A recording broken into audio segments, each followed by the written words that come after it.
Bonjour à tous, bienvenue dans cette vidéo, je suis Fanette, kinésithérapeute, professeure de yoga et de pilates et aujourd'hui on va parler ensemble des 5 erreurs les plus fréquentes en yoga et comment les éviter. C'est parti!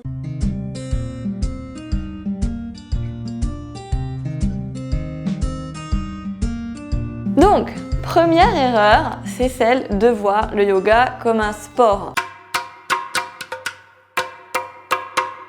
Donc là, c'est une erreur qu'on retrouve souvent dans nos sociétés occidentales. On a un peu dénaturé le yoga, on se l'a approprié en mode physique. On ne le voit qu'en termes d'asana, donc de posture.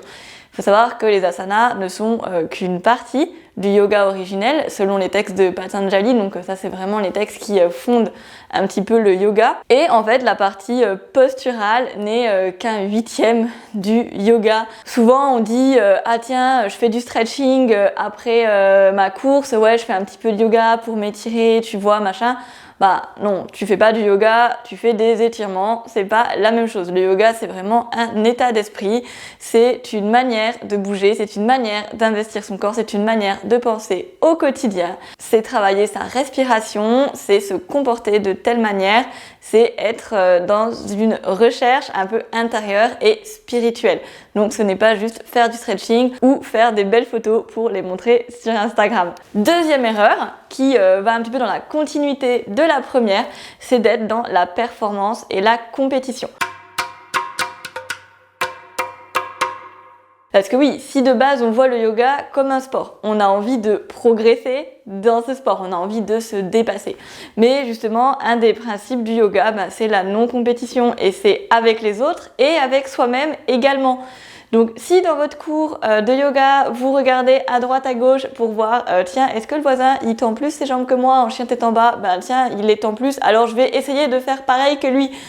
Comme ça, je vais être meilleure. Mais non, ça marche pas comme ça. Dans le yoga, on se dit qu'en fait, notre corps n'est qu'un véhicule que l'on emprunte pour notre passage sur Terre. Donc, respecter ce véhicule, il n'a pas forcément les mêmes capacités que le véhicule de la personne d'à côté. Donc, n'essayez pas d'être meilleur ou d'être dans la compétition. Cette compétition, donc comme on l'a dit, ça peut être par rapport aux autres, mais ça peut être aussi par rapport à soi-même. Donc ne vous bagarrez pas contre vous pour faire une posture. Si vous n'y arrivez pas, c'est pas grave. Soit elle n'est pas pour vous du tout, soit elle n'est pas pour vous aujourd'hui. Peut-être qu'elle le sera demain, peut-être qu'elle l'était hier, mais c'est pas grave. Il faut juste être dans l'acceptation de ce qui se passe aujourd'hui, de ce que vous pouvez faire aujourd'hui ou pas, être dans une bienveillance et accepter ses limites. Troisième erreur, c'est l'erreur d'aller seulement dans ses facilités. Pour être un petit peu plus clair, si par exemple je suis très souple du bas du dos, toutes les postures d'extension, donc les postures où on va vers l'arrière comme le cobra, comme le danseur, ça va être très facile pour moi. Donc je vais faire comme ça. Et je vais pas chercher à changer la manière dont j'y entre, je vais y entrer par mon extension lombaire. Ça va être facile pour moi, donc pourquoi se donner du mal si j'y arrive bien? Pareil pour mon chameau, hop, je vais pousser mes lombaires vers l'avant, c'est facile, tout va bien. Sauf que souvent, quand on va dans ces facilités, en fait, on ne travaille pas ce qu'il faudrait. Si par exemple, je reprends l'exemple d'une personne qui a une extension lombaire très facile, souvent les personnes qui ont ça ont une extension thoracique, donc du milieu du dos, beaucoup plus limitée. Et donc pour elles, dès qu'elles vont vers l'arrière, elles le font avec le bas du dos. Si au lieu de se focaliser sur ce qui est facile, elles essaient de se dire tiens, et si j'allais vers l'arrière avec mon milieu du dos cette fois-ci, donc en cherchant à m'étirer et à passer mon extension un petit peu plus haut et au contraire à maintenir mes vertèbres lombaires dans l'axe. Là, ça va être beaucoup plus difficile, mais c'est là où elles vont travailler et où elles vont venir vraiment étirer leur colonne et ne pas se faire mal. Parce que quand on est dans ces facilités et qu'on répète toujours la même chose, à force, ça peut venir faire des dégâts sur vos articulations. Erreur numéro 4, qui est là encore dans la continuité de la précédente, c'est l'erreur de vouloir aller trop loin. ça va toujours un peu dans le même esprit, hein, c'est on va pas trop loin, on se respecte, on est bienveillant, etc. Mais souvent, on voit des gens qui veulent vraiment faire la plus belle pose possible parce que ça rend mieux sur les réseaux sociaux si on est super cambré, ça rend mieux sur les réseaux si j'ai une amplitude de fou sur mes épaules, même si 10 ans après j'aurais super mal aux épaules ou j'aurais super mal au dos parce que je me serais fait mal à force de faire des postures qui n'ont aucun sens. Donc c'est sûr que le yoga ça peut être très esthétique, c'est très joli quand on voit des gens la tête en bas, en équilibre, des gens qui se plient dans tous les sens, c'est très beau, mais il ne faut pas oublier que beaucoup de professeurs qui mettent des photos comme ça sur les réseaux sont d'anciens danseurs ou d'anciens gymnastes ou des artistes de cirque.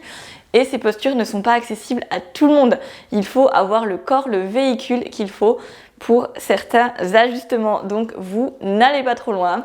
Respectez vos limites, écoutez votre corps, c'est lui qui vous dira où est-ce que vous êtes bien. 5e erreur, c'est penser que le yoga c'est réservé à une élite de personnes qui sont souples, qui sont minces, qui ont des beaux leggings.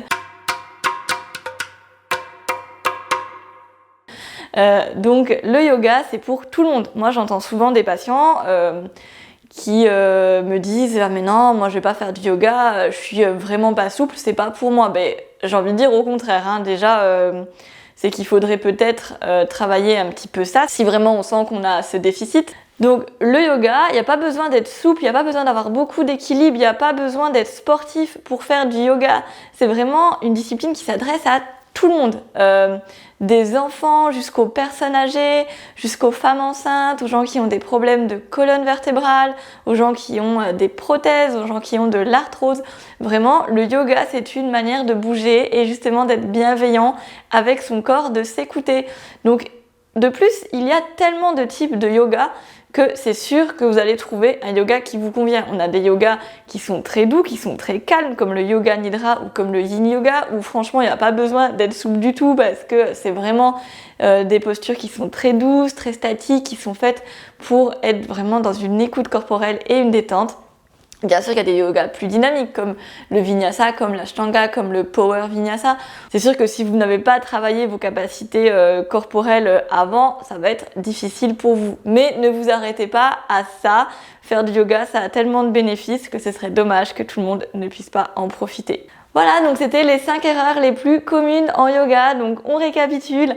Première erreur, c'était de voir le yoga comme un sport. Deuxième erreur, c'était d'être dans la performance, d'être dans la compétition avec soi-même et envers les autres. Troisième erreur, c'est d'aller toujours dans ses facilités, ne pas travailler les postures que l'on trouve difficiles.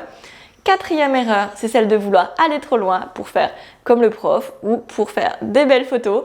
Et cinquième erreur, c'est de penser que le yoga, c'est réservé à une élite de personnes qui sont souples et qui sont minces. Non, le yoga, c'est pour tout le monde. Voilà, j'espère que cette vidéo vous a plu. Si vous voulez en savoir plus sur le yoga et vraiment le pratiquer chez vous, instaurer des bonnes routines bien-être, je vous invite à vous inscrire à la formation que je donne en ce moment avec Julien et qui est offerte.